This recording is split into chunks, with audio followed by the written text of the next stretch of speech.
Hello welcome to എമിസ് farm. 9th സ്റ്റാൻഡേർഡിൻ്റെ ഇംഗ്ലീഷിലെ നത്തിങ് ടു ഐസ് എന്ന് പറഞ്ഞ ചാപ്റ്ററിലെ ആക്ടിവിറ്റീസ് ആയിരുന്നു നമ്മൾ എടുത്തുകൊണ്ടിരുന്നത്. അതൊരു ഹാഫ് പോർഷൻ നമ്മൾ ഓൾറെഡി കഴിഞ്ഞ വീഡിയോയിൽ അപ്ലോഡ് ചെയ്തിട്ടുണ്ട്. കാണാത്തവരുണ്ടെങ്കിൽ ഡിസ്ക്രിപ്ഷൻ ബോക്സിലും അതുപോലെ മുകളിലായിട്ട് നമ്മൾ ലിങ്ക് കൊടുക്കുന്നുണ്ട് കേട്ടോ. ഇനി ബാക്കി ഈ ചാപ്റ്ററിലെ കംപ്ലീറ്റ് ആക്ടിവിറ്റീസ് ആണ് നമ്മൾ ഈ ഒരു വീഡിയോയിൽ അപ്ലോഡ് ചെയ്യുന്നത്. സോ നമുക്ക് സ്റ്റാർട്ട് ചെയ്യാം. Activity 2, read the following sentence. Deep within me there was a wondrous joy at receiving the Nobel Prize. So light and soundless was the movement of the train. A wonderful look will come into his eyes. How do the highlighted word add meaning to the sentence? ഓരോ വാക്കുകളും നോക്കിയാൽ അറിയാം. Wondrous Joy. അപ്പോൾ ജോയ് സന്തോഷത്തിന് ഒന്നും കൂടി എന്താ പറയുക, നല്ല രീതിയിൽ ഒന്ന് വിശേഷിപ്പിക്കാൻ വേണ്ടിയിട്ട്, ഡിസ്ക്രൈബ് ചെയ്യാൻ വേണ്ടിയിട്ട് വണ്ടറസ് എന്ന് പറഞ്ഞാൽ അത്ഭുതകരമായ. അതുപോലെ light and soundless was the movement of the train. ട്രെയിനിൻ്റെ മൂവ്മെൻറ്റ് ലൈറ്റായിട്ടായി, അതുപോലെ സൗണ്ട് ഇല്ലാത്ത പോലെ ഫീൽ ചെയ്തു. പിന്നെ എ വണ്ടർഫുൾ ലുക്ക് നമ്മുടെ ഒരു നോട്ടത്തിന് വണ്ടർഫുൾ, മനോഹരം എന്ന് നമ്മൾ കൂടിച്ചേർത്തു. അപ്പോൾ ഇതൊക്കെ ഒരു വെർബ് എന്ന് പറഞ്ഞാൽ എന്താ, ഒരു ആക്ഷനാണ്, ഒരു പ്രവൃത്തിയാണ്. അതിനെ ഒന്നും കൂടി മനോഹരമാക്കാൻ വേണ്ടി ഇങ്ങനത്തെ ഓരോ വാക്കുകൾ യൂസ് ചെയ്യുമ്പോൾ അതിനെ നമ്മൾ പറയുന്ന പേരാണ് അഡ്ജക്റ്റീവ് എന്ന്. ഓക്കെ, അപ്പോൾ ആ ഒരു ക്വസ്റ്റ്യൻ്റെ ആൻസർ അഡ്ജക്റ്റീവ് ആണ്.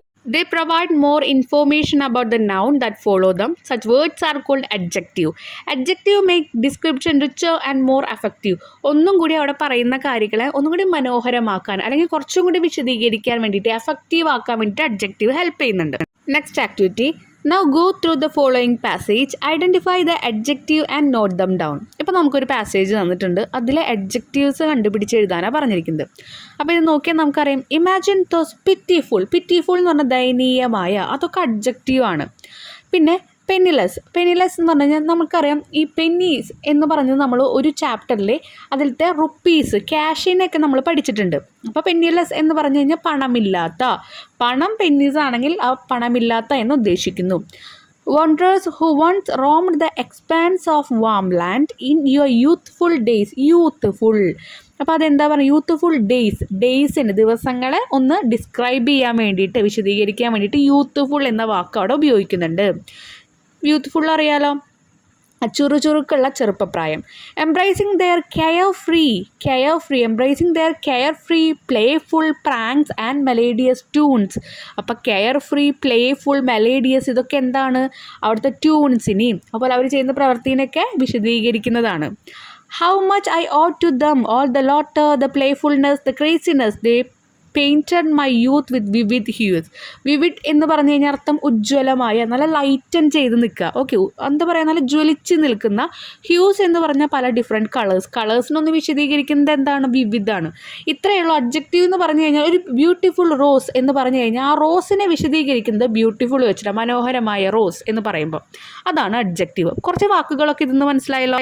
അടുത്തത് ഇതിൽ ബി പാർട്ട് ഉണ്ട്. Now look at the following sentence from the story half a day. Dust laden winds and unexpected accident came about suddenly, so we had to be watchful and very patient. In this sentence, dust and laden are combined to create a single descriptive term to give more information about the noun. അപ്പോൾ അവിടെ വിൻഡിനെയാണ് dust Laden എന്ന് പറഞ്ഞിരിക്കുന്നത്. ഈ dust Laden എന്ന് പറഞ്ഞ രണ്ടെണ്ണം എന്താണ്, അവിടെ പറയുന്ന അഡ്ജക്റ്റീവാണ്. അങ്ങനെ രണ്ട് അഡ്ജക്റ്റീവ് ഒരുമിച്ച് വന്ന് ഒരു വാക്കിനെ വിശദീകരിക്കുകയാണെങ്കിൽ നമ്മൾ അതിനെ പറയുന്ന പേരാണ് compound adjective. Compound adjective is made up of 2 or more words that work together to describe a noun. അപ്പോൾ അഡ്ജക്റ്റീവ് 2 or 3 വന്നു കഴിഞ്ഞാൽ അതിനെ നമ്മൾ കോമ്പൗണ്ട് അഡ്ജക്റ്റീവ് എന്ന് പറയും, ഡസ്റ്റ് ലാഡൻ എന്ന് പറഞ്ഞ പോലെ. ഇനി അതുപോലെ നമ്മുടെ 2 ചാപ്റ്ററിൽ ഇപ്പോൾ nothing twice, half a day ഒക്കെ നമ്മൾ കണ്ടു. അതിലുള്ള കുറച്ച് കോമ്പൗണ്ട് അഡ്ജക്റ്റീവ് എഴുതാനാണ് പറഞ്ഞിരിക്കുന്നത്. അപ്പം നത്തിങ് ടു ഐസ് നോക്കുമ്പോൾ അതിൽ കെയർ ഫ്രീ ഉണ്ട്. രണ്ടും 2 വാക്കാണ്. ആ 2 അഡ്ജക്റ്റീവിനെ ഒരുമിച്ച് കൊണ്ടുവന്നു. അർത്ഥം free from worries or responsibility. ഈ മീനിങ് നിങ്ങൾ എഴുതിക്കേണ്ട ആവശ്യമില്ല, ഞാൻ നിങ്ങൾക്ക് മനസ്സിലാക്കാൻ വേണ്ടിയിട്ട് എഴുതി വെച്ചിരിക്കുന്നതാണ് കേട്ടോ.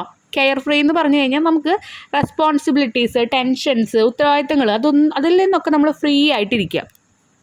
Well known widely and popularly. Well known, രണ്ട് വാക്കാണല്ലോ ഒരുമിച്ച് കൊണ്ടുവന്നു. അപ്പോൾ അതിൻ്റെ അർത്ഥം എന്തായി, നല്ല രീതിയിൽ പോപ്പുലാരിറ്റി ഉണ്ട്, എല്ലാവർക്കും അറിയാം, വൈഡ്ലി അറിയാം, എല്ലായിടത്തും അറിയാം എന്നർത്ഥം. Short lived, lasting only A short time. Short lived 2 വാക്കുകളാണ്, 2 അഡ്ജക്റ്റീവാണ്. അത് 2 ഒരുമിച്ച് കൊണ്ടുവന്നപ്പോൾ അതെന്തായിട്ട് മാറി, ഒരു കുറച്ച് സമയത്തേക്ക് മാത്രം നിലനിൽക്കുന്നത്, ഷോർട്ട് ടൈമിൽ മാത്രം ലാസ്റ്റ് ചെയ്യുന്നത് എന്നൊരു മീനിങ് വന്നു. ഇനി ഹാഫ് എ ഡേ കൊണ്ടുവന്ന അതിലെ കോമ്പൗണ്ട് അഡ്ജക്റ്റീവ് എന്ന് പറയുന്നത് നമ്മളിപ്പോൾ പറഞ്ഞ ഡസ്റ്റ് ലാഡൻ. മീനിങ് എന്താണ്? Filled with or covered in dust. രണ്ടിൻ്റെയും മീനിങ് ഇത്രയുള്ള കംപ്ലീറ്റ്ലി പൊടി പടലങ്ങളാണ് ആ കാറ്റിലേന്ന്. സൺ ബേക്ക്ഡ് ഉണ്ട്, baked by the sun. Sun ഉണ്ടാക്കുന്ന എന്തോ ഒരു, ബേക്ക്ഡ് എന്ന് പറഞ്ഞാൽ നമ്മൾ എന്തെങ്കിലും ഫുഡ് ഐറ്റംസ് ഉണ്ടാക്കുന്നതാണ്, അപ്പോൾ അതുപോലെ സൺ ഉണ്ടാക്കുന്നു എന്നാണ് അർത്ഥാക്കുന്നത്. അപ്പോൾ ഇവിടെ നമുക്ക് usually referring to the ground or soil. അപ്പോൾ ഗ്രൗണ്ടിനെയോ സോയിലിനെയോ ആയിരിക്കും പറയുന്നുണ്ടാവുക. ഇനി അതും അല്ലെങ്കിൽ നമുക്ക് വേറൊരു എക്സാമ്പിൾ പറയാം. നമ്മുടെ റിയൽ ലൈഫിൽ നിന്ന് സൺ ബേക്ക്ഡ് അവർ ഫേസ് എന്ന് പറയാം. കാരണം എന്താ, നമ്മുടെ മുഖം സണ്ണിൻ്റെ ആ ഒരു വെളിച്ചം കൊള്ളുമ്പോൾ, ആ വെയിൽ കൊള്ളുമ്പോൾ കറുത്ത് കരിക്കട്ടയാവില്ലേ, ആ ഒരു ഇരുൾച്ച വരുമ്പോൾ അതിന്. ഇനി new found, recently discovered or acquired. New found, രണ്ടും രണ്ട് വാക്കുകൾ ഒരുമിച്ച് കൊണ്ടുവന്നു, കോമ്പൗണ്ട് അഡ്ജക്റ്റീവായി. അതിൻ്റെ മീനിങ് എന്താണ്? പുതിയതായിട്ട് നമ്മൾ കണ്ടുപിടിച്ചു, ന്യൂ ഫൗണ്ട് എന്ന് പറയുമ്പോൾ. Next part, now make A few compound adjective using the words given in the boxes and complete the story. One has been done for you. നമുക്ക് ബോക്സിൽ 2 ബോക്സുകളായിട്ട് അവിടെ കുറച്ച് അഡ്ജക്റ്റീവ്സ് തന്നിട്ടുണ്ട്. അത് ഒരുമിപ്പിച്ച് ഒരു കോമ്പൗണ്ട് അഡ്ജക്റ്റീവ്സ് നമ്മൾ ഓരോ വേർഡ്സ് ഉണ്ടാക്കിയതിന് ശേഷം താഴെ തന്നിരിക്കുന്ന 2 ലൈൻ കംപ്ലീറ്റ് ചെയ്യാനാണ് പറഞ്ഞിരിക്കുന്നത് കേട്ടോ. അപ്പോൾ ഇവിടെ A soft spoken girl lived in A small dash house on A quite. അപ്പോൾ ഡാഷ് ഹൗസ് എന്ന് പറഞ്ഞിരിക്കുന്നത്. അപ്പോൾ ഇവിടെ നമ്മൾ വാക്കുകൾ ജോയിൻ ചെയ്യിപ്പിക്കുമ്പോൾ നമുക്ക് കിട്ടുന്ന വാക്കുകളാണ് red bricked, tree lined, double storeyed, kind hearted. അപ്പോൾ ഇവിടെ ഹൗസിനെ പറ്റി പറയുന്നുണ്ട്. അപ്പോൾ നമ്മൾ റെഡ് ബ്രിക്ക്ഡിന് അത് രണ്ടും ഒരുമിപ്പിച്ചു, 2 അഡ്ജക്റ്റീവും കൂടി നമ്മൾ കോമ്പൗണ്ട് അഡ്ജക്റ്റീവ് ആക്കിയിട്ട് അത് നമ്മളവിടെ ഫില്ല് ചെയ്തു. അപ്പോൾ ഇഷ്ടികയൊക്കെ ഉണ്ടാക്കി, ഇഷ്ടിക കൊണ്ട് ഉണ്ടാക്കിയിരിക്കുന്ന വീട്. On A quite dash street എന്ന് പറഞ്ഞിട്ടുണ്ട്. അവിടെ നമ്മൾ ട്രീ ലൈൻഡ് സ്ട്രീറ്റ് എന്ന് പറഞ്ഞു. 2 വശങ്ങളിലുമായിട്ട് ട്രീസ് ഉണ്ട്. അപ്പോൾ ട്രീ ലൈൻഡ് സ്ട്രീറ്റ്.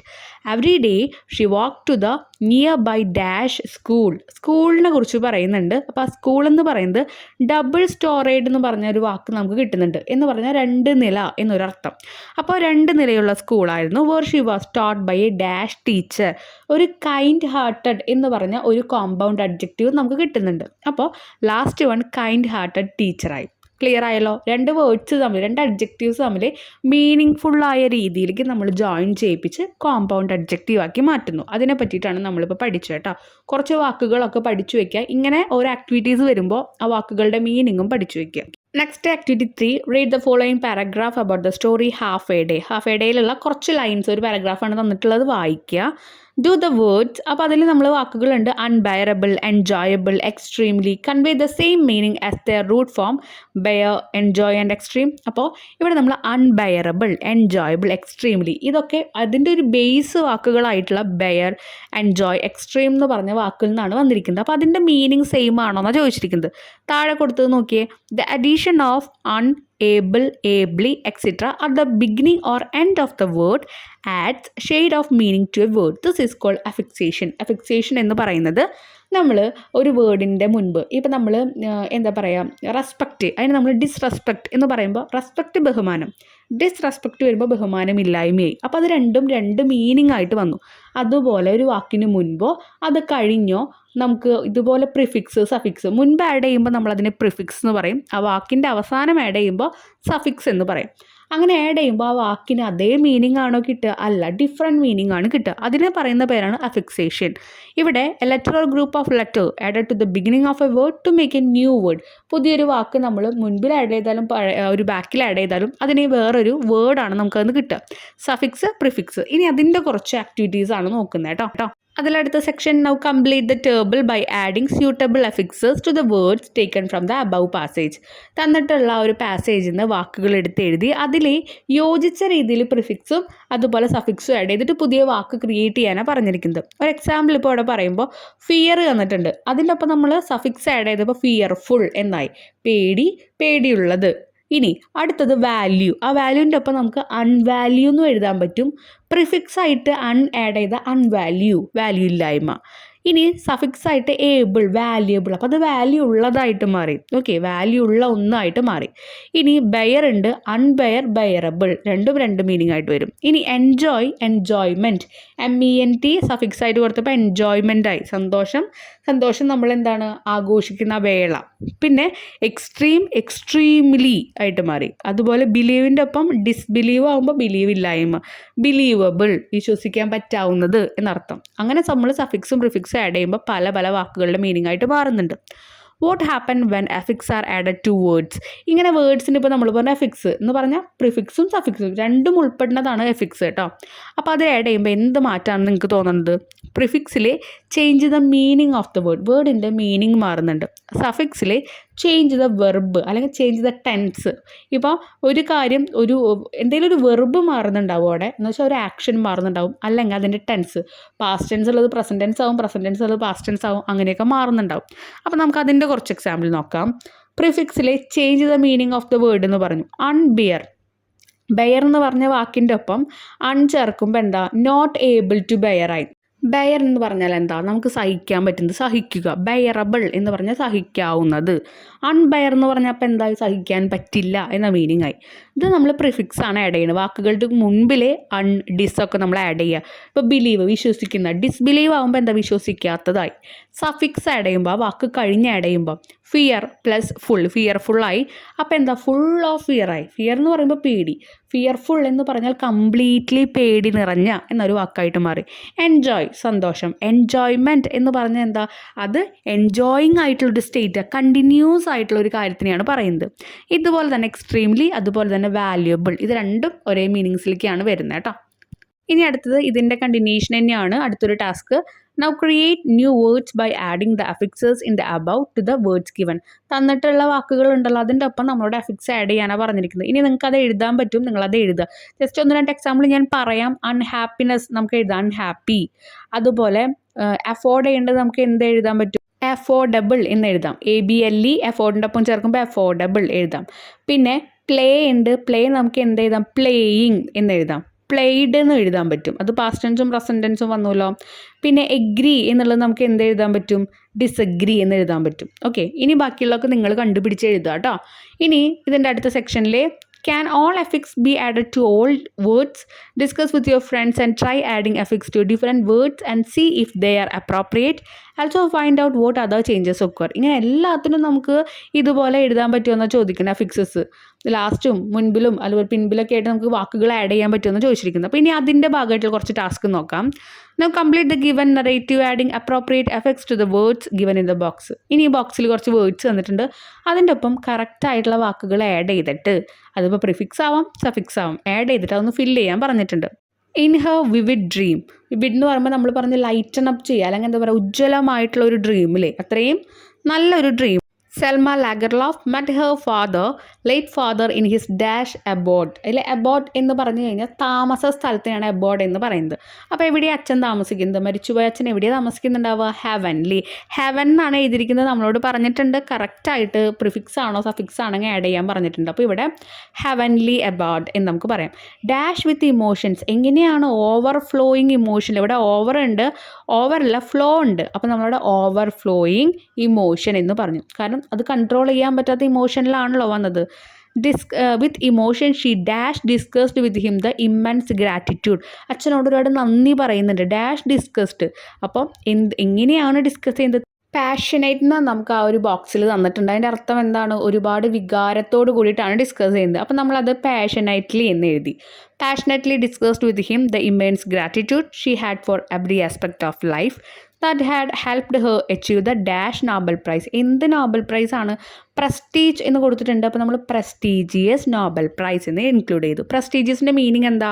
അന്തസ് അല്ലെങ്കിൽ അഭിമാനത്തോട് കൂടി എന്നൊക്കെ meaning.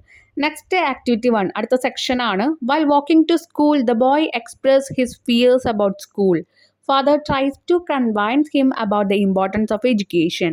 Read the following conversation between the boy and his father. അച്ഛനും മകനും കൂടി സംസാരിച്ചു പോകുമ്പോൾ അച്ഛൻ സ്കൂളിലേക്ക് പോകണം, എന്തുകൊണ്ടാണ് മോൻ്റെ നല്ല ഭാവി ആലോചിച്ചിട്ടാണ്, അങ്ങനത്തെ കുറേ കാര്യങ്ങൾ അവനായിട്ട് ഡിസ്കസ് ചെയ്യുന്നുണ്ട്. പക്ഷേ മകനാകട്ടെ സ്കൂളിലേക്ക് പോകാൻ ഒരു താല്പര്യമില്ല. അച്ഛൻ പണിഷ്മെൻറ്റ് പോലെ തനിക്ക് തരിക എന്നാണ് വിചാരിച്ചിരിക്കുന്നത്. അപ്പോൾ രണ്ടാളും പറയുന്ന കാര്യങ്ങൾ ഒന്നിനെ കുറിച്ചിട്ടാണ്, പക്ഷേ 2 കാഴ്ചപ്പാടാണ്. അപ്പോൾ അതൊന്ന് വായിക്കാൻ പറഞ്ഞിട്ടുണ്ട്. നിങ്ങളതൊന്ന് വായിച്ച് നോക്കുക. നമ്മുടെ ആ ഒരു സ്റ്റോറിയിൽ പറയുന്ന കാര്യങ്ങൾ തന്നെയാണ് കേട്ടോ. ഇതിലെ A part. Here the boy is seeking his father's opinion about school life. The father is trying to convince him by stating his opinion. What are the expression used in the conversation to seek the opinion of another person? Listen and to state one's own opinion, write them down. അപ്പോൾ എങ്ങനെയാണ് നമ്മൾ നമ്മുടെ opinion തന്നെ പറയുക, അല്ലെങ്കിൽ എന്താ പറയുക, seek ചെയ്യുക എന്ന് പറഞ്ഞാൽ നമ്മൾ അന്വേഷിക്കുകയാണ്. യൂസ് ടു സീക്ക് ഒപ്പീനിയൻ, അഭിപ്രായം അറിയാൻ വേണ്ടി നമ്മൾ അന്വേഷിക്കുക. യൂസ് ടു സ്റ്റേറ്റ് ഒപ്പീനിയൻ എന്ന് പറഞ്ഞാൽ എൻ്റെ ഈ ഒരു അഭിപ്രായം എന്ന് പറയുന്നത് ശരിയാണെന്ന് കാണിക്കാൻ വേണ്ടി നമ്മൾ സംസാരിക്കുന്ന കുറേ ഡയലോഗ്സ്. അപ്പോൾ അത് രണ്ടും തരം തിരിച്ചെഴുതാനാണ് പറഞ്ഞിരിക്കുന്നത്. അപ്പോൾ കുട്ടി അവിടെ സീക്ക് ചെയ്യുക എന്ന് പറയുമ്പോൾ അവിടെ സെർച്ച് ചെയ്യുന്നുണ്ട് എന്തുകൊണ്ട് ഞാൻ ഈ ഒരു അഭിപ്രായം എടുക്കണം എന്നുള്ളത്. അതിനെ ആ ഒരു കുട്ടിയുടെ ഭാഗത്തു നിന്നുള്ള ക്വസ്റ്റ്യൻസ് എന്താണോ അത് നിങ്ങളെടുത്ത് എഴുതി വയ്ക്കുക. ആ ഒരു പാരഗ്രാഫ് കണ്ടാൽ നമുക്ക് മനസ്സിലാവും. കുട്ടി ചോദിക്കുന്നുണ്ട് വൈ സ്കൂൾ. അപ്പോൾ അവിടെ അന്വേഷിക്കുകയാണ്, സെർച്ച് ചെയ്യണം എന്തിനാണ് school. I challenge my father openly, അച്ഛനോട് ഞാനിങ്ങനെ ഓപ്പണായിട്ട് ചാലഞ്ച് ചെയ്യാണ്. How did you feel when you first went to school, എങ്ങനെയാണ് ആദ്യം സ്കൂളിലേക്ക് പോകുമ്പോൾ തോന്നിയത്, അച്ഛനോടൊക്കെ ചോദിക്കുന്നുണ്ട്. How did you feel after joining school father, അപ്പം അച്ഛനോട് ചോദിക്കുന്നുണ്ട് സ്കൂളിൽ ജോയിൻ ചെയ്തതിന് ശേഷം എന്താ അച്ഛന് തോന്നിയത് എന്നൊക്കെ ചോദിക്കുന്നത്. അപ്പോൾ ഇവിടെ എന്താ സീക്ക് ഒപ്പീനിയൻസ് എന്താണ്, അച്ഛൻ്റെ കയ്യിൽ നിന്ന് ഇങ്ങനെ സെർച്ച് ചെയ്തിട്ട് സീക്ക് ചെയ്യുക, എടുക്കുകയാണ് അച്ഛൻ്റെ കയ്യിൽ നിന്ന്. ഓക്കെ, ഇനി expression use to state opinion. ഇനി അച്ഛൻ്റെ ഒപ്പീനിയൻസ് ഒക്കെ കറക്റ്റ് ആണെന്നുള്ള രീതിയിൽ പറയുന്നുണ്ടാവുമല്ലോ, ഇങ്ങനെയൊക്കെയാണ് കാര്യങ്ങൾ എന്നുള്ളത്. അതിനൊരു കംപ്ലീറ്റ്നെസ് ഉണ്ട്. അതെന്തായിരിക്കും പാരഗ്രാഫിൽ തന്നെയുണ്ട്, എടുത്തെഴുതും. I am not punishing you am I, he said laughing. School's not a punishment, it's the factory that makes useful people out of children. അപ്പോൾ പറയണേ ഞാൻ നിന്നെ പരീക്ഷിക്കുകയല്ല, സ്കൂൾ എന്ന് പറയുന്നത് ഒരിക്കലും ഒരു പണിഷ്മെൻ്റ് അല്ല, അവിടെ നല്ല കുട്ടികൾ അല്ലെങ്കിൽ എന്താ പറയുക ഒരു കുട്ടികളെ ഇങ്ങനെ ഒരുക്കിയെടുക്കുകയാണ് അല്ലെങ്കിൽ ഉണ്ടാക്കിയെടുക്കുകയാണ് നാളത്തേക്ക് വേണ്ടിയിട്ട്. ഓരോ ആൾക്കാരും നമ്മളൊരു ഫാക്ടറിയിൽ എങ്ങനെ ഒരു പ്രൊഡക്റ്റ് ഉണ്ടാക്കുക, ഓരോരോ പ്രോസസ്സിലൂടെ പോയിട്ടാണ്. അതുപോലെ ഒരു സ്കൂളിൽ കൊണ്ടുപോയി കഴിഞ്ഞാൽ ഓരോ കാര്യങ്ങൾ പഠിച്ച് അവരെങ്ങനെ മേഡപ്പ് ചെയ്യാണ്. Value your opinion father. അപ്പോൾ ഫാദറിനോട് പറയുന്നുണ്ട് value I value your opinion, നിങ്ങളുടെ ഒപ്പീനിയനെ ഞാൻ വാല്യൂ ചെയ്യുന്നുണ്ട് അച്ഛ എന്ന് പറയുന്നുണ്ട്. To be honest I too had the same question in my mind when I walk to school with my father. അപ്പോൾ അച്ഛൻ പറയുന്നുണ്ട് ഇപ്പം നീ ചോദിക്കുന്ന പോലെ നമ്മൾ നേരത്തെ ആ കുട്ടി കുറേ കാര്യങ്ങൾ അറിയാൻ വേണ്ടി ചോദിക്കുന്നുണ്ട്, സീക്ക് ചെയ്യുന്നുണ്ട്. അപ്പോൾ ഇവിടെ പറയുന്നുണ്ട് നീ ചോദിച്ച പോലെ ഞാനും എൻ്റെ അച്ഛനോട് ചോദിച്ചിട്ടുണ്ട്. ആ ലൈനിനൊരു കംപ്ലീറ്റ്നെസ് വന്നു. അവിടെ നമ്മളൊരു ഒപ്പീനിയൻ പറയാം. Shortly after I joined school I began to love it and with every passing day I loved it all the more. അപ്പോൾ ഞാൻ ആ സ്കൂളിൽ ജോയിൻ ചെയ്തതിന് ശേഷം ഞാൻ അവിടുത്തെ ആ സ്കൂളിനെ ഇഷ്ടപ്പെടാൻ തുടങ്ങി, ഓരോ ദിവസവും ഞാൻ പോകാൻ തുടങ്ങി. ഇനി ഇത്രയുള്ള ആൻസേഴ്സ്. ഇനി അത് എന്താണ് പറഞ്ഞതെന്നുള്ളത് ഞാൻ 2 എക്സ്ട്രാ പാരഗ്രാഫ് എഴുതിയിട്ടുണ്ട്, എക്സ്പ്ലനേഷൻ എന്ന് പറഞ്ഞിട്ട്. അത് നിങ്ങൾ എഴുതേണ്ട ആവശ്യമില്ല, നിങ്ങൾക്ക് മനസ്സിലാവാൻ വേണ്ടി കൊടുത്തിരിക്കുന്നതാണ്. സീക്കിംഗ് ഒപ്പീനിയൻ, അഭിപ്രായങ്ങൾ നമ്മൾ സീക്ക് ചെയ്യുക, സെർച്ച് ചെയ്യുക അല്ലെങ്കിൽ തേടുക എന്ന് പറയുമ്പോൾ the boy is asking question to understand his father's perspective and feeling about school. നമ്മളൊരു അഭിപ്രായം തേടുക എങ്ങനെയാണ്, ഓരോ ആൾക്കാരോടും ചോദിച്ചിട്ടല്ലേ, അതൊരു ക്വസ്റ്റ്യൻസാണ്. അത് തന്നെയാണ് ഇവിടെ പറയുന്നത്. ഇനി സ്റ്റേറ്റിംഗ് ഒപ്പീനിയൻ, നമ്മുടെ അഭിപ്രായം ഇതാണ് എന്ന് പറയുമ്പോൾ അവിടെ ഒരു ക്വസ്റ്റ്യൻ വരൂ ഇല്ല. The father is providing his views and experience to explain the importance of education and how his perception of school change over time. നമ്മൾ പറയുന്നത് നമ്മുടെ അഭിപ്രായം ശരിയാണെന്ന് നമ്മൾ പറയുമ്പോൾ അവിടെ ഒരിക്കലും ഒരു ചോദ്യമില്ല, അതിങ്ങനെയാണ് എന്ന് നമ്മൾ പറഞ്ഞ് അവസാനിപ്പിക്കുന്നു. അതാണ് നമ്മുടെ ഒപ്പീനിയൻ സ്റ്റേറ്റ് ചെയ്യാന്ന് പറയുന്നത്. Next section, now arrange them in the respective column, one has been done for you. ഇവിടെ 2 ടാസ്കുകളാണ് വരുന്നത്, അത് രണ്ടും ഒരുമിപ്പിക്കുന്നുണ്ട് ഞാൻ. അവിടെ ആദ്യത്തെ ക്വസ്റ്റ്യൻ എന്ന് പറയുന്നുണ്ടായിരുന്നു നമുക്ക് കുറച്ച് എക്സ്പ്രഷൻസ് തന്നിട്ടുണ്ട്. അതിൽ ഏതാണ് സീക്കിംഗ് ഒപ്പീനിയൻ, സ്റ്റേറ്റിംഗ് ഒപ്പീനിയൻ നിങ്ങളോട് എടുത്തെഴുതാനാണ് പറഞ്ഞിരിക്കുന്നത്. അപ്പോൾ എപ്പോഴും നമ്മളൊരു ക്വസ്റ്റ്യൻ ആയിട്ട് അങ്ങോട്ട് ചോദിക്കുമ്പോൾ എന്തായിരിക്കും, അതൊരു സീക്കിംഗ് ഒപ്പീനിയൻ ആയിരിക്കും. അതാണ് നിങ്ങൾക്ക് മനസ്സിലായല്ലോ. ഇനി ഒരു ക്വസ്റ്റ്യൻ അല്ലാതെ നമ്മളത് ഇങ്ങനെയാണ് എന്ന് പറയുമ്പോൾ ക്വസ്റ്റ്യൻ വേർഡ്സ് ഒന്നും ഇല്ലാതെ പറയുന്നതൊക്കെ എന്തായിരിക്കും, സ്റ്റേറ്റിംഗ് ഒപ്പീനിയൻ ആയിരിക്കും. അപ്പോൾ ഇതിൽ ക്വസ്റ്റ്യൻ വേർഡ്സ് ഉള്ളത് നോക്കിയേ. ഹൗ വുഡ് യു, അതൊരു സീക്കിംഗ് ഒപ്പീനിയൻ ആണ്. വാട്ട്സ് യുവർ സ്റ്റാൻഡ്സ് ഓൺ, അതും സീക്കിംഗ് ഒപ്പീനിയൻ ആണ്. What's your viewpoint on, അതും സീക്കിംഗ് ഒപ്പീനിയൻ ആണ്. ഇഫ് യു ആസ്ക് മീ, എന്നോട് ചോദിക്കുകയാണെങ്കിൽ. ഇനി ബാക്കിയുള്ളതെല്ലാം സ്റ്റേറ്റിംഗ് ഒപ്പീനിയനിലാണ് വരുന്നത്. I am of the opinion that, എൻ്റെ അഭിപ്രായം ഇതാണ്. ഇറ്റ്സ് മൈ ബിലീഫ് ദാറ്റ്, എൻ്റെ ഒരു ബിലീവ്നെസ് എന്ന് പറയുന്നത് ഇതാണ്. ഐ വുഡ് സേ ദാറ്റ്, എനിക്ക് പറയാനുള്ളത്. It seems to me, from my perspective, from where I stand, in my view, I reckon, I guess, in my opinion, to be honest, I would like to say, as far as I am concern, to my way of thinking. അപ്പോൾ അതൊക്കെ ഏതിലാണ് വരുന്നത്, stating ഓപ്ഷനിലാണ്. മനസ്സിലായല്ലോ, ക്വസ്റ്റ്യനിൽ നിന്ന് start ചെയ്യുന്നത്, question വേർഡിൽ നിന്ന് സ്റ്റാർട്ട് ചെയ്യുന്നത് എപ്പോഴും സീക്കിംഗ് ആയിരിക്കും, ബാക്കിയെല്ലാം സ്റ്റേറ്റിംഗ് ആയിരിക്കും. നൗ അറേഞ്ച് തമ്മിൽ, അതാണ് നമ്മളിപ്പോൾ പറഞ്ഞത്, കോളത്തിൽ അറേഞ്ച് ചെയ്യാനാണ് പറഞ്ഞിരിക്കുന്നത്, അത് നമ്മൾ ചെയ്തിട്ടുണ്ട്. ഇനി അതിൽ സി പാർട്ടാണ്. I stood there a long time until the young lad employed at the ironing shop on the corner came up to me. He stretched out his arm and said gallantly, Grandpa, let me take you across. This is how the story half a day ends. അപ്പോൾ അവസാനം half a day എന്ന് പറഞ്ഞ story എൻ്റെ ചെയ്യുന്നത് എങ്ങനെയാണ്, ഒരു കുട്ടി വന്നിട്ട് ഗ്രാൻഡ് പോട് ചോദിക്കുന്നുണ്ട്. അപ്പോൾ നമ്മുടെ ഈ കഥയിലുണ്ടായിരുന്ന കുട്ടി വയസ്സായി, ആ വയസ്സായ ആളോട് വേറൊരു കുട്ടി വന്ന് ചോദിക്കണം, ഞാൻ ഗ്രാൻഡ് പേ ഇവിടുന്ന് റോഡ് ക്രോസ് ചെയ്യാൻ വേണ്ടി ഹെൽപ്പ് ചെയ്യട്ടെ എന്ന് പറയുന്നതിലെ ആ ഒരു കഥ അവസാനിക്കുകയാണ്. What is your opinion about the ending of the story? ഇങ്ങനെ ഒരു സ്റ്റോറി എൻഡ് ചെയ്യണോണ്ട് നിങ്ങളുടെ അഭിപ്രായം എന്താണ്? Seek the opinion of your friends too. ഇനി നിങ്ങളുടെ ഫ്രണ്ട്സിൻ്റെ അഭിപ്രായം എടുക്കാം. You may use the expression given above. എന്നിട്ട് അതൊന്ന് കംപ്ലീറ്റ് ചെയ്യാനാണ് പറഞ്ഞിരിക്കുന്നത്. ഇൻ ആക്ടിവിറ്റി 1B പോലെ നമ്മൾ ഒപ്പീനിയൻസ് ഒക്കെ ചോദിക്കുക, അതുപോലെ ഒപ്പീനിയൻസ് സ്റ്റേറ്റ് ചെയ്തൊക്കെ നിങ്ങൾക്ക് ചെയ്യാം. അപ്പം നമ്മൾ opinion about the ending of A half a day. ആദ്യം നമുക്ക് എഴുതേണ്ടത് നമ്മുടെ ഒപ്പീനിയനാണ്. എങ്ങനെയാണ് ഹാഫ് എ ഡേ ഇങ്ങനെ അവസാനിപ്പിച്ചു, അതിൽ നിങ്ങളുടെ അഭിപ്രായം എന്താ? In my opinion. കണ്ട, അപ്പോൾ നമ്മൾ നമ്മുടെ അഭിപ്രായം പറയുക. ഒപ്പീനിയൻ പറയുന്ന കാരണം നമ്മളവിടെ സ്റ്റേറ്റിംഗ് ആണ്. സ്റ്റേറ്റിംഗ് ഒപ്പീനിയൻ നടക്കുന്നത്, അല്ലാതെ സീക്കിംഗ് അല്ല. നമ്മൾ ആരോടും ഹെൽപ്പ് ചോദിക്കല്ല, അല്ലെങ്കിൽ നമ്മൾ ആരോടും അഭിപ്രായം ചോദിക്കല്ല, തിരയല്ല. അപ്പോൾ നമ്മൾ സ്റ്റാർട്ട് ചെയ്യുമ്പോൾ എങ്ങനെയാണ്? ക്വസ്റ്റ്യൻ വേർഡ്സ് അല്ല യൂസ് ചെയ്യുക. ഇൻ മൈ ഒപ്പീനിയൻ അങ്ങനെ വേണം സ്റ്റാർട്ട് ചെയ്യാൻ. അതല്ലെങ്കിൽ അവിടെ കുറേ വാക്കുകൾ നമ്മൾ കഴിഞ്ഞ ആക്ടിവിറ്റിയിൽ നോക്കിയിട്ടുണ്ടായിരുന്നു, അതിലേതെങ്കിലും നിങ്ങൾക്ക് എഴുതാം. എൻ്റെ അഭിപ്രായത്തിൽ the ending of Half Day is a poignant and thought provoking. It highlight the passage of time and the inevitable changes that come with it. അപ്പോൾ അവിടെ പറയുന്ന വാചകങ്ങൾക്കല്ല പ്രാധാന്യം കൊടുക്കുന്നത്, നിങ്ങൾ ആ ഒരു ഫോർമാറ്റ് കറക്റ്റായിട്ട് എഴുതിയിട്ടുണ്ടോയെന്ന് നോക്കുന്നത്. ഇപ്പോൾ ഇൻ മൈ ഒപ്പീനിയൻ നിങ്ങളവിടെ എഴുതിയാൽ തന്നെ നിങ്ങൾക്ക് അവിടെ മാർക്ക് വീഴും കേട്ടോ. ഇനി സീക്കിംഗ് ഫ്രണ്ട്സ് ഓപ്ഷൻ. അപ്പോൾ നമ്മൾ ഇനി ഫ്രണ്ട്സിനോട് പോയിട്ട് അഭിപ്രായങ്ങൾ ചോദിക്കാമെന്ന് വിചാരിക്കാം. അപ്പോൾ നിങ്ങളെങ്ങനെയാണ് സീക്കിംഗ് കേട്ടോ, ശ്രദ്ധിക്കണം. അവിടെ നമ്മൾ ക്വസ്റ്റ്യൻ മാർക്കാണ് സ്റ്റാർട്ട് ചെയ്യേണ്ടത്. How would you interpret the ending of half a day? What's your viewpoint? നിൻ്റെ കാഴ്ചപ്പാട് എന്താണ് on the story's conclusion? What's your stands on the way to story end? ആ സ്റ്റോറി എൻ്റെ ഇതിൽ നിൻ്റെ സ്റ്റാൻഡ് എന്താണെന്നൊക്കെ ചോദിക്കും. അടുത്തത്, if you ask me the ending seems to signify the rapid progression of life, what do you think? എന്നോട് ചോദിക്കുകയാണെങ്കിൽ ഇങ്ങനെ പറയാം, നീ എന്താ വിചാരിക്കുന്നത് എന്നൊക്കെ അവിടെ വീണ്ടും ക്വസ്റ്റ്യൻ മാർക്ക് വരുന്നുണ്ട്. ക്വസ്റ്റ്യൻ വേർഡ് വരുന്ന കാരണം അതും സിക്കിങ്ങിൽ വന്നു. അപ്പോൾ ഇഫ് യു ആസ്ക് മീ എന്ന് പറഞ്ഞ് സ്റ്റാർട്ട് ചെയ്താലും സിക്കിങ് ആണ് കേട്ടോ. ഇനി ഫ്രണ്ട്സ് റെസ്പോണ്ട്. ഫ്രണ്ട്സ് അവർ റെസ്പോണ്ട് ചെയ്യുക, അത് അവർ ഉത്തരമായിട്ടല്ല പറയണത്, ക്വസ്റ്റ്യൻസ് ആയിട്ടാണോ ചോദിക്കണതല്ല. അപ്പോൾ അത് സ്റ്റേറ്റ് ഒപ്പീനിയൻസ് ആണ്. അപ്പോൾ അത് നമ്മളെങ്ങനെ പറയും? I did say that the ending is a powerful reminder of how quickly time passes. സമയം എത്ര വേഗത്തിലാണ് പോകണമെന്നാണ് ഞാൻ എൻ്റെ ഇതിൽ പറയുക. ഒരു എൻഡിങ് അങ്ങനെയായിരുന്നു എന്ന് ഞാൻ പറയും.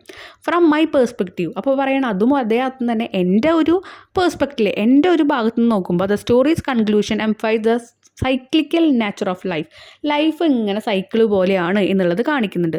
It seem to me that, അതുപോലെ to my way of thinking, എൻ്റെ ചിന്തകളിലൂടെ അല്ലെങ്കിൽ എനിക്ക് കാണാൻ പറ്റുന്നത്, അല്ലെങ്കിൽ എൻ്റെ കണ്ണിലൂടെ എനിക്ക് കാണാൻ പറ്റുന്ന കാര്യം ഇങ്ങനെയാണ്, എൻ്റെ വ്യൂ പോയിൻ്റ് ഇതാന്ന് പറയില്ലേ, അതുപോലെ.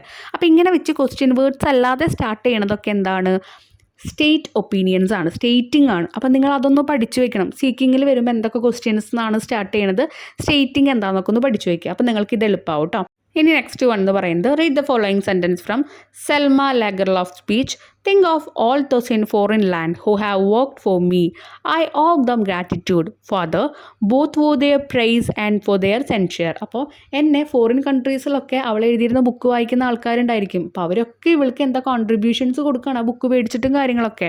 അപ്പോൾ അവരോടൊക്കെ നന്ദി പറയുന്നുണ്ട് ഇവൾ, കാരണം ആ ബുക്ക് ഇത്രയും പേരിലേക്ക് എത്തിയില്ലായിരുന്നെങ്കിൽ അവൾ എവിടെ എത്തില്ലായിരുന്നു. ഇനി note the expression the speaker use to show her gratitude. അപ്പോൾ അവൾ പറഞ്ഞിരിക്കുന്ന ആ സെൻറ്റൻസിൽ അവൾ ആ ഒരു നന്ദി രേഖപ്പെടുത്താൻ വേണ്ടി ഉപയോഗിച്ചിരുന്ന വാക്കുകളുണ്ടാവും, ശ്രദ്ധിക്കാനാണ് പറഞ്ഞിരിക്കുന്നത്. Expression use to show gratitude കാണിക്കാൻ വേണ്ടിയിട്ട് I owe them gratitude father both for their praise and for their സെൻഷ്യർ.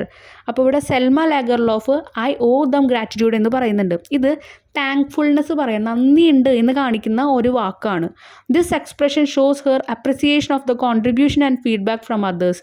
ബാക്കിയുള്ളവർ തനിക്ക് തന്ന ഫീഡ്ബാക്ക്, ആ ഓരോന്ന് വായിച്ച് കഴിഞ്ഞിട്ട് ഇങ്ങനെയൊക്കെ അഭിപ്രായങ്ങളില്ലേ, അതും കോൺട്രിബ്യൂഷൻസ്, അവരുടെ ആ ബുക്സ് മേടിക്കുമ്പോൾ അവർ കൊടുത്തിരിക്കുന്ന ആ ഒരു കോൺട്രിബ്യൂഷൻസും, അതെല്ലാം അവളെ സക്സസ്സിലേക്ക്, ആ ഒരു സക്സസ് എന്നുള്ള റോൾ കിട്ടാൻ അവൾ ഒരുപാട് ഹെൽപ്പ് ചെയ്തു. അപ്പോൾ അവരോടൊക്കെ നന്ദി പറയണതാണ് ഐ ഓ ദം ഗ്രാറ്റിറ്റ്യൂഡ് എന്ന് പറയുന്നത്. ഓ എന്ന് പറഞ്ഞതിൻ്റെ മീനിങ് ഞാൻ കടപ്പെട്ടിരിക്കുകയാണ് എന്നർത്ഥം. ഇത് നമ്മൾ ചാപ്റ്റർ എടുക്കുമ്പോൾ എല്ലാത്തിൻ്റെ മീനിങ് പറഞ്ഞു പോയതാണ് കേട്ടോ. ഇനി നെക്സ്റ്റ് അതിലെ B part, what other expression can be use to show gratitude.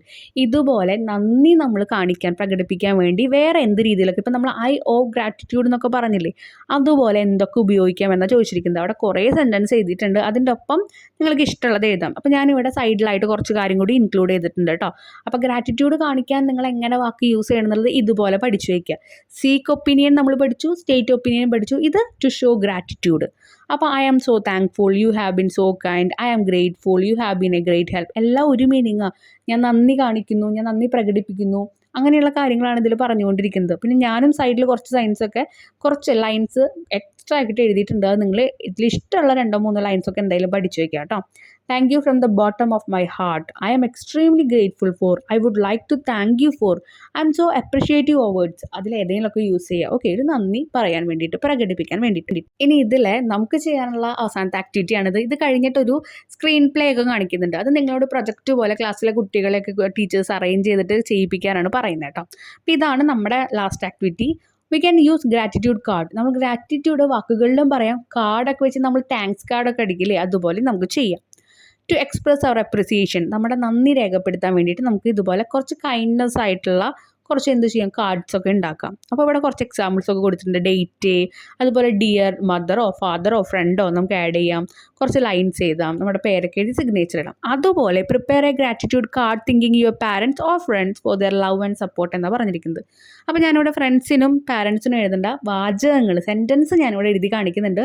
നിങ്ങളത് മനോഹരമാക്കണം. ബോക്സൊക്കെ വരച്ച് കളറൊക്കെ കൊടുത്തിട്ട് വേണം നിങ്ങൾ എഴുതാനായിട്ട് കേട്ടോ, ഡിസൈനൊക്കെ ചെയ്തിട്ട്. ആദ്യം ഒരു കാർഡൊക്കെ ഉണ്ടാക്കുമ്പോൾ ഫ്രണ്ട് കവറിലെ ഹേർട്ട് ഫെൽ താങ്ക് യു കാർഡാണല്ലോ ഗ്രാറ്റിറ്റ്യൂഡ് കാർഡ്. അപ്പോൾ നമ്മളൊരു താങ്ക് യു എന്നൊക്കെ കൊടുക്കുക. ഇൻസൈഡിൽ ലെഫ്റ്റ് പേജിലോ റൈറ്റിലോ ആയിട്ട് ടു മൈ ഡിയർ പാരൻസ്, അല്ലെങ്കിൽ ഫ്രണ്ട്സ് ആണെങ്കിൽ ഫ്രണ്ട്സ് അവർക്ക് കൊടുക്കുക. എന്നിട്ട് അതിലെഴുതുക dear mum, dear dad, I am truly grateful for all the love and support and encouragement you have given me throughout the life. ഈ ജീവിതത്തിൽ എനിക്ക് തന്നിരിക്കുന്ന സ്നേഹത്തിനും സപ്പോർട്ടിനും സഹായത്തിനും അതുപോലെ എൻകറേജ്മെൻറ്റും എന്നെ ഇങ്ങനെ പ്രോത്സാഹിപ്പിച്ചതിനൊക്കെ ഒരുപാട് നന്ദി. Your unwavering believe in me has been my greatest strength. അപ്പോൾ ഇവിടെ യുവർ ബിലീഫ് എന്ന് എഴുതിയാലും മതി. നിങ്ങളുടെ ഏറ്റവും കൂടുതലുള്ള വിലമതിക്കാത്ത ആ ഒരു ബിലീഫ് എന്ന് പറഞ്ഞാൽ എന്താണ്, വിശ്വാസമാണ് എന്നെ ഇത്രയും സ്ട്രെങ്ത് എനിക്ക് കിട്ടാനുള്ള കാരണം. Thank you four always being there. എൻ്റെ ഒപ്പം എപ്പോഴും ഉള്ളതിന് ഒരുപാട് നന്ദി. ഫോർ യുവർ എൻഡ്ലെസ് പേഷ്യൻസ്, ക്ഷമയുണ്ട് നിങ്ങൾക്ക്. ആ ഒരു എന്താ പറയുക, ഒരിക്കലും നിൽക്കാത്ത ആ ഒരു ക്ഷമയ്ക്ക് ഞാൻ ഒരുപാട് നന്ദി പറയുന്നു. Only for your sacrifices. I am so fortunate to have such wonderful parents. Fortunate എന്ന് വെച്ചാൽ ഞാൻ ഭാഗ്യവാനാണ്, നിങ്ങളെപ്പോലുള്ള വണ്ടർഫുൾ ആയിട്ടുള്ള പാരൻസിനെ എനിക്ക് കിട്ടിയില്ലേ. സാക്രിഫൈസ് എന്ന് പറഞ്ഞാൽ എന്താ, ത്യാഗം. എനിക്ക് വേണ്ടി നിങ്ങൾ ചെയ്യുന്ന എല്ലാ ത്യാഗത്തിനും നന്ദി പറയുകയാണ്. ഓക്കെ, അപ്പോൾ ഇത് പാരൻസിന് കഴിഞ്ഞു. ഇനി ഫ്രണ്ട്സിന് എങ്ങനെയായിരിക്കും? Dear friends, thank you all for your love and support. Your friendship has been a source of joy and comfort. നിങ്ങളുടെ ഫ്രണ്ട്ഷിപ്പ് എന്ന് പറയുന്നത് സന്തോഷത്തിൻ്റെയും അതുപോലെ തന്നെ ഒരു കംഫർട്ടബിളിൻ്റെയും ഉറവിടമാണ്. I am thankful for the laughter. എനിക്ക് തന്നിരിക്കുന്ന ചിരികൾ, സന്തോഷങ്ങൾക്ക് ഞാൻ താങ്ക്ഫുൾ പറയുന്നു. ദ അഡ്വഞ്ചറസ്, സാഹസികങ്ങൾ നമ്മൾ കുറേ കാര്യങ്ങൾ ചെയ്തിട്ടുണ്ട്. And the countless memories we have shared. അതുമാത്രമല്ല, എണ്ണിയാൽ തീരാത്ത അത്രയ്ക്കും മൊമെൻറ്റ്സ്, മെമ്മറീസ് അല്ലെങ്കിൽ എന്താ പറയുക, ഓർമ്മകൾ നമ്മൾ തമ്മിൽ എന്ത് ചെയ്യുന്നുണ്ട്, പങ്കുവെച്ചിട്ടുണ്ട്. Your encouragement and companionship mean the world to me. നിൻ്റെ ഈ ഒരു കമ്പാൻഷിപ്പ് എന്ന് പറഞ്ഞാൽ ആ ഒരു ബന്ധത്തിനെ പറയുന്നത്, റിലേഷൻഷിപ്പിനെ പറയുന്നത്. ഓക്കെ, ആ ഒരു കൂട്ടിനെ. ഓക്കെ, അപ്പോൾ ആ ഒരു ഫ്രണ്ട്ഷിപ്പിനും നിൻ്റെ പ്രോത്സാഹത്തിനും ഞാൻ ഒരുപാട് നന്ദി പറയാണ്. നീ എന്ന് പറഞ്ഞു കഴിഞ്ഞാൽ എന്താണ്, എനിക്ക് എൻ്റെ ലോകമാണ്. വിത്ത് ഹേർട്ട്ഫുൾ ഗ്രാറ്റിറ്റ്യൂഡ്, പേരെഴുതുക. ബാക്ക് കവറിലായിട്ട് gratitude turns what we have into enough, what we have into enough എന്ന്. അപ്പോൾ എന്തെങ്കിലും ഒരു കോട്ട്സ് എഴുതി വയ്ക്കുക, അത്ര ഉദ്ദേശിക്കുന്നുള്ളൂ കേട്ടോ. അപ്പോൾ ഇതോട് കൂടിയിട്ട് നമ്മുടെ ഈ വീഡിയോ കംപ്ലീറ്റ് ചെയ്യുകയാണ്. നിങ്ങളുടെ ബാക്കി സബ്ജക്റ്റിൻ്റെ വീഡിയോ ഒക്കെ നമ്മൾ എത്രയും പെട്ടെന്ന് അപ്ലോഡ് ചെയ്യുന്നുണ്ട്. എല്ലാ സബ്ജക്റ്റും അപ്ലോഡ് ചെയ്യുന്നുണ്ടായിരുന്നു, പക്ഷേ നമുക്ക് അതിന് ടൈം ഇല്ലാത്തതുകൊണ്ടാണ് 2-3 സബ്ജക്റ്റ് മാത്രം നമ്മൾ അപ് ടു ഡേറ്റ് ആയിട്ട് അപ്ലോഡ് ചെയ്യാൻ പോകുന്നത് കേട്ടോ. അപ്പോൾ നിങ്ങൾ നിങ്ങളുടെ സെക്ഷൻസ് എവിടെ വരെ എത്തി എന്നുള്ളത് കമൻറ്റ് ചെയ്യുകയാണെങ്കിൽ നമുക്ക് അതിനനുസരിച്ച് ഫാസ്റ്റായിട്ട് എടുത്തു പോകാം. Okay, thank you.